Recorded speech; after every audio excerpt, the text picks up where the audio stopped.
Hello and welcome back for a new video on ARK Survival Ascended. So, Wildcard have been giving many creatures slight TLC updates ever since the release of the game. Many substantial changes to some, and minor changes to others. So I asked you what creatures you would like to see TLC'd in the future, and for the most part, the same creatures kept popping up in comments. So in this video I'll be showcasing 20 of them. Fingers crossed the devs see this video, and it might have an impact. Probably not, but in no particular order, let's get straight into it.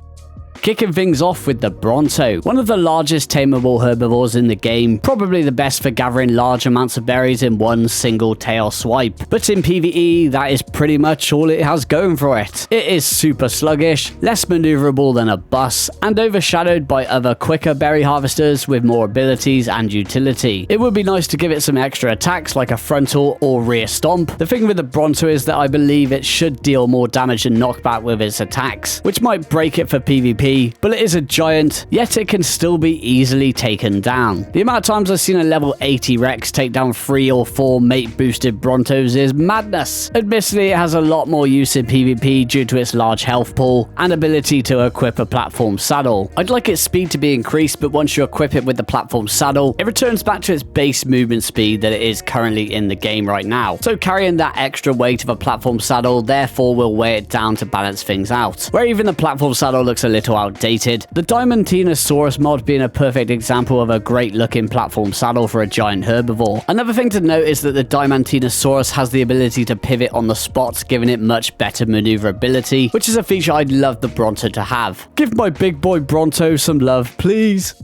Up next is the Titanoboa, a slivery sucker you can tame in the game that lives up to that statement by sucking. There is literally no point in ever taming it, as it does nothing. It cannot be ridden, it cannot breed, it lays eggs, and that is pretty much it. And there is far easier creatures to tame that lay eggs that are used in making superior kibble. Their bite attack does deal 3 times torpor of damage dealt applied over 10 seconds, which is pretty decent, but would you ever really use one for that when you can't even ride it? Probably not. I would be more than happy simply if they just made the Titanoboa rideable. They'd probably have to increase its size a little bit more, as history does have it down as a much larger snake than the one that is portrayed in game. But if we're talking TLC, give it a grab attack where it can wrap itself around its prey, just like a real snake would do. Being able to breed them would be nice too, especially if they become rideable. I just want to ride a Titanoboa into battle, man. That is all I want in my life.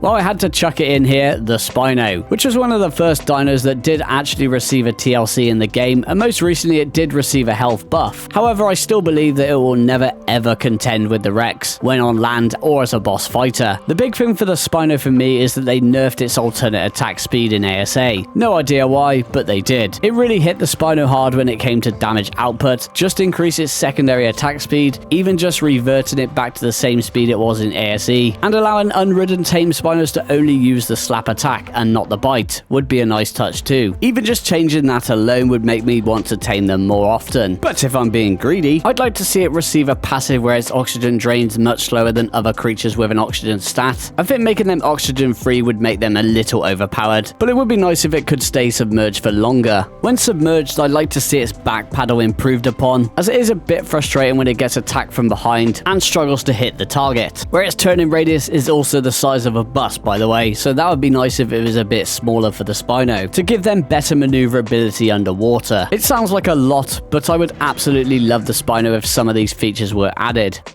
Up next is the Patchy. As mentioned in my previous video, it is a dino I've wanted to see a TLC for so many years now. The Patchy literally only has one use. It can be tamed as an early knockout taming aid, due to its charge attack which deals 3.5 times torpor of damage dealt. A lot of people seem to think the Patchy is useless, but it's actually very useful in the early game, as it can aid you in knocking out a wide variety of creatures. Sadly, that is its only use. It can't even harvest berries to feed itself. Adding a secondary attack to harvest berries would be nice, and maybe even the addition to harvest small amounts of resources from rocks like the Yankee due to it having a strong head. I think this would be a great alternative for early game resource gathering, due to the Doedicurus and Anklo typically spawning in dangerous areas. I'm pretty happy with its appearance, although I believe it should be made a little larger than what it is. All of these images showing the scale and size of creatures are taken straight from Wikipedia, by the way, which for the most part do seem to be pretty accurate.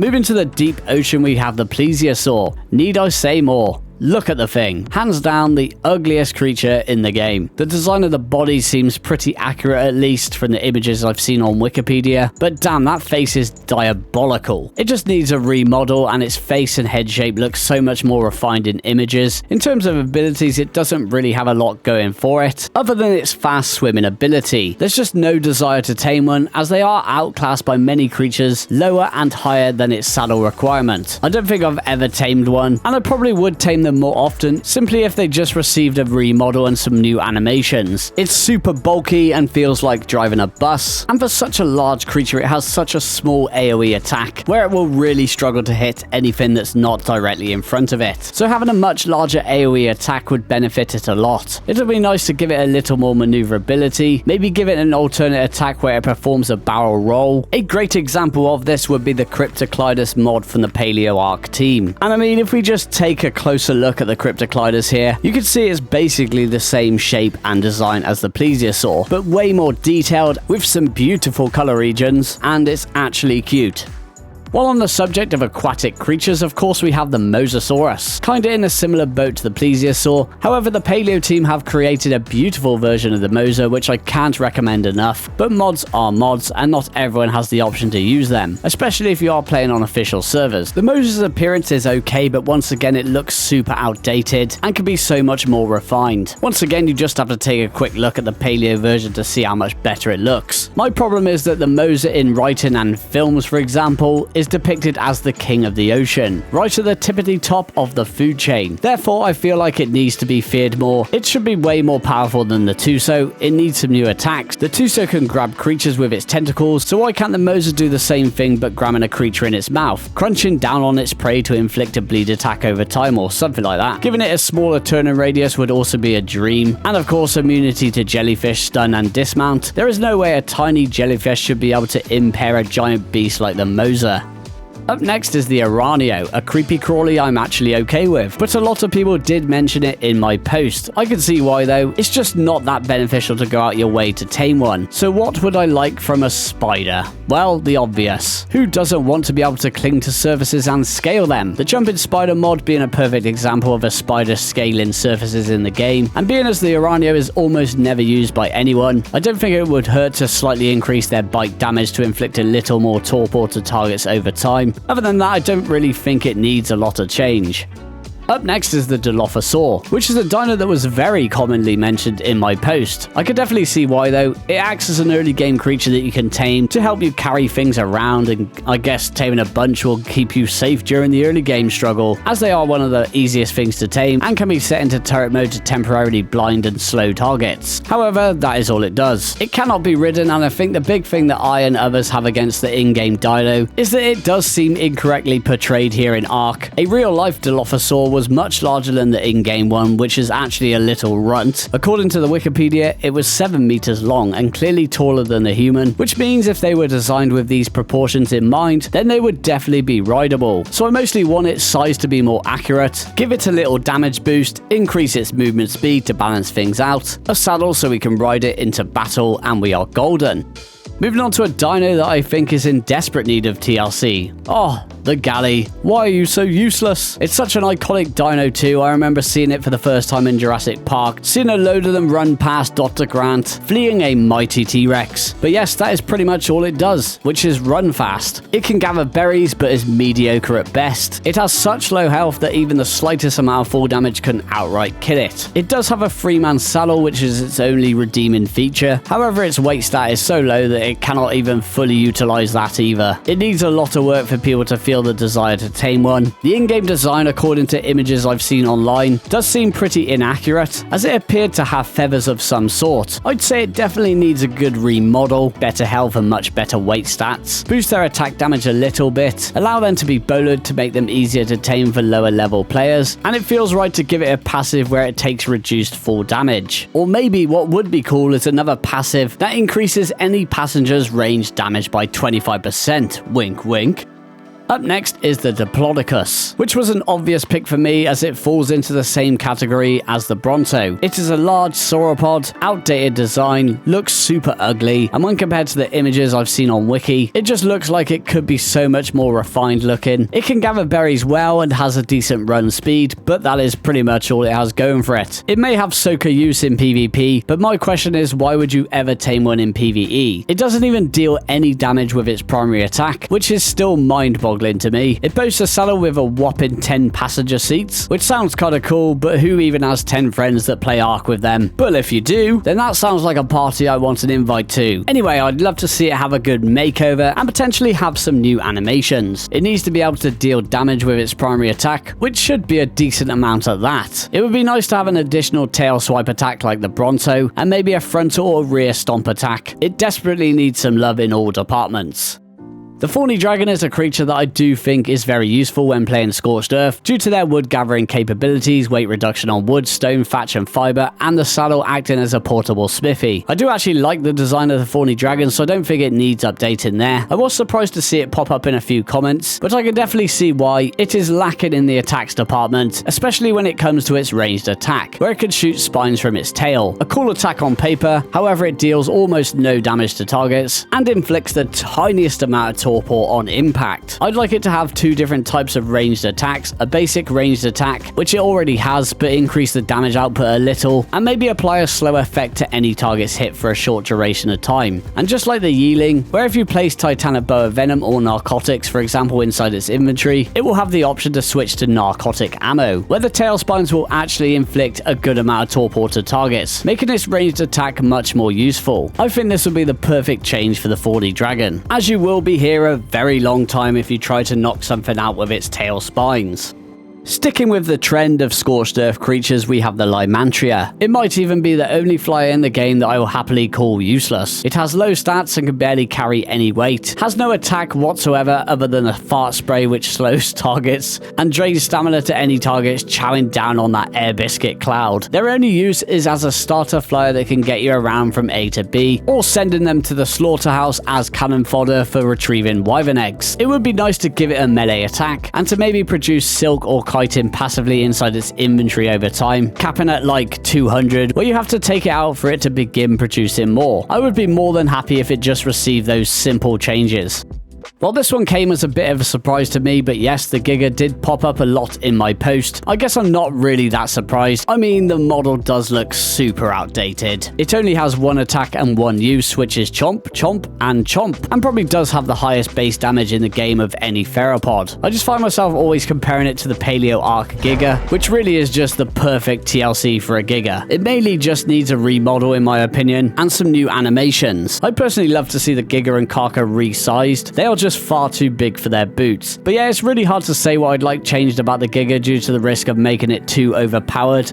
Up next is the Paraceratherium, a tanky herbivore more commonly used in PvP as a tanky bullet sponge as it has access to a platform saddle, but for PvE it is rarely ever used. So there is a few things I would love to see change with the Paracer. Sadly, as much as I would love to see its appearance be more refined, it does appear to be very accurate from images I've looked at online. I'd love to see it receive some new attacks and potential animations. Rear directional stomp attacks would be amazing, and is a much needed change as the Paracer can only attack from the front. It really winds me up when I'm using one and it gets attacked from behind, and it's almost impossible to hit the target, especially when they have the turning radius of a bus. So maybe it could be slightly more maneuverable too. It would honestly be quite nice to give all platform saddles a touch up, maybe add some cool new cosmetic features to make them more unique.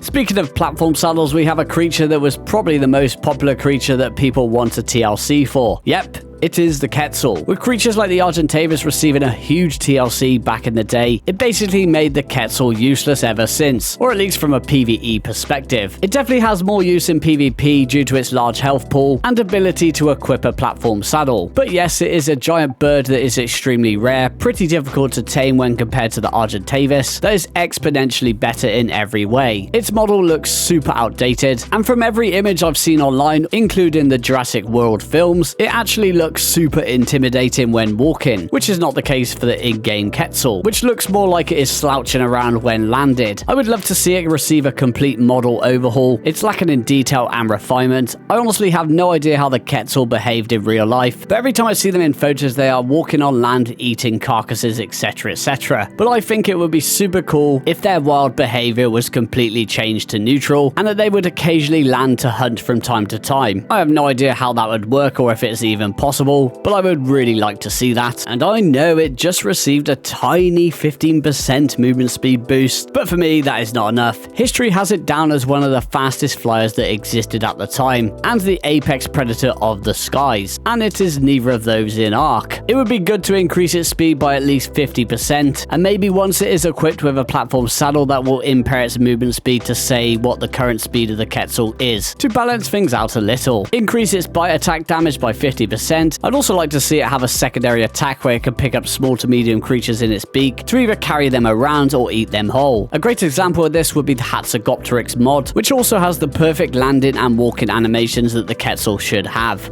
The Sabertooth was one of the first creatures to receive a TLC, but yeah, I do agree that it does need a little bit of work. It is a slight upgrade to the Raptor, deals decent damage for its size, but I think it would be nice to give it some abilities to make it feel more like a lion. What I would love to see is for it to be able to go into a crouch walking stance, where it receives a passive similar to ghillie armor, making it less noticeable to nearby aggressive creatures, and along with that, give it a secondary lunge attack where it can pounce and snatch up smaller creatures in its claws. And I think these changes would be great for the Saber.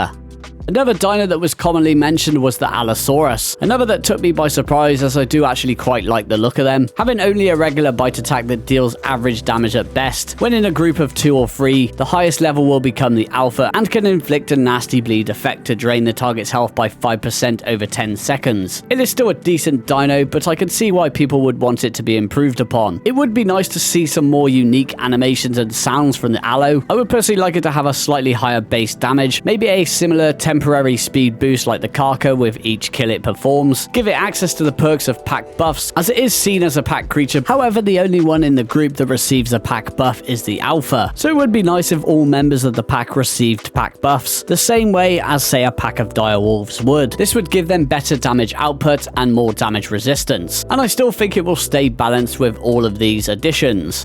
The Calicotherium is actually a really good creature to tame, which I'll always regard as a super underrated one at that. Anyway, it was mentioned a few times, and I really liked some of the ideas you guys came up with. It is known for its ability to launch boulders and act as a portable catapult, but it would be really nice if it could launch more than just boulders. It should be able to change ammo types via the radial menu, so that it could throw feces like the wild ones do, oil jars, and maybe even pitch jars when Genesis Part 2 becomes available. Also, it would be super cool if they fine-tuned the throw mechanic and crosshair to make it more accurate, and maybe being as it is a portable catapult, it should be able to aid players in knocking out creatures like the Carcanos instead of having to use an actual catapult, and I think those would be really cool changes. Up next, we have the Palovia. It does deal decent damage for its size, however it cannot be ridden, which is a huge shame, as it is larger or around the same size as other creatures that can be saddled. Its only ability consists of being able to bury itself, which can be useful for setting an ambush as it can stun players on and off of tames, or hiding loot inside its inventory in PvP, so it's pretty useless in PvE. I would love them to be rideable. Maybe the bury option can be improved upon, and say give it the ability to traverse underground for short durations of time similar to the Basilisk. Of course, if it does become rideable, it will need balancing out, so removing its ability to stun creatures and players when mounted would be a good option, keeping the stun ability for when burrowed and unmounted. So we move back to the ocean for this entry. It is the Ichthyosaurus, and I fully understand why players would want to see a TLC for it. It is an early game tame used as a quick underwater scouting mount and can be used to aid you in knocking out larger or better creatures, as the rider can wield their weapons when mounted. They are great for harvesting small amounts of resources from the Eurypterid, however their bite radius is so small it's kind of annoying to fight them, so it would be nice to have a slightly wider AoE attack, and maybe even give them a damage increase against Eurypterid. squirids, and maybe other small aquatic creatures. It has had its movement speed nerfed quite a few times over the years, but I'd still like to give it a bit more base movement speed. I think for me they are just a little bit boring. I would love to see their wild behavior be improved upon, jumping in and out of the water, swimming around in groups in formation just like real dolphins would do. When tamed, give it the ability to jump out of the water like the Basilosaurus can for cosmetic enjoyment. Sometimes the little things can make a big difference. And finally, we have the Archaeopteryx, probably the most useless shoulder pet in the game, if you can even call it a shoulder pet. It does give 50% weight reduction to anything inside its inventory when carried, which is evidence that it shares the same qualities as a shoulder pet. Basically, all it does is act as a parachute, which sounds super cool on paper. However, the player can't even use any weapons or do anything while carrying it. This is even the case when on land, which makes it pointless if you ask me. And it's simple as to what I'd like to see changed. It should have the option to quickly alternate between either sitting on your shoulder like a regular shoulder pet or setting it to flight or glide mode. It would be nice to be able to glide for short distances, a little like the Sonoma Crops. Of course, not as good as the Sonoma Crops, but just a little bit of gliding. Give it a stamina bar when carrying a player to balance things out, where upon reaching 0 stamina, it will drop the player. It would be cool if there was an option to use your weapons mid-flight, but I don't really know how that would work. The player would have to be holding onto the Arca with one hand while being able to shoot with the other, but only with one-handed weapons, unless the carry mechanics change to a similar way to that of the Sonoma Crops, but then there would barely be any difference between the two. I want to like the Arca so much, but every time I decide to use one, I realize how bad it is, and every single time it just ends up becoming a house pet. It could also do with a good makeover, as once again the model is super outdated, and it just looks too similar to the Microraptor. I did have some honorable mentions that I wanted to add in. I would love the Megalodon to be twice its size in game, with reduced wild spawns, and maybe a little more detail to its model. The Rex needs to have an improved turning radius, and I'd even go as far to increase its base damage a little. The Ferrozino is one of my favorite creatures in the game, but I would love to see it receive some new animations and a bit of a remodel. Once again, looks super outdated. And that is going to be the end of the video. I hope you all enjoyed it, and if you did, please consider liking, sharing, and subscribing for more, and be sure to chuck down a comment and let me know if you agree or disagree, or if there's any I missed that you'd like to see a TLC for in the future. And I'll catch you on the next one. Take care, goodbye.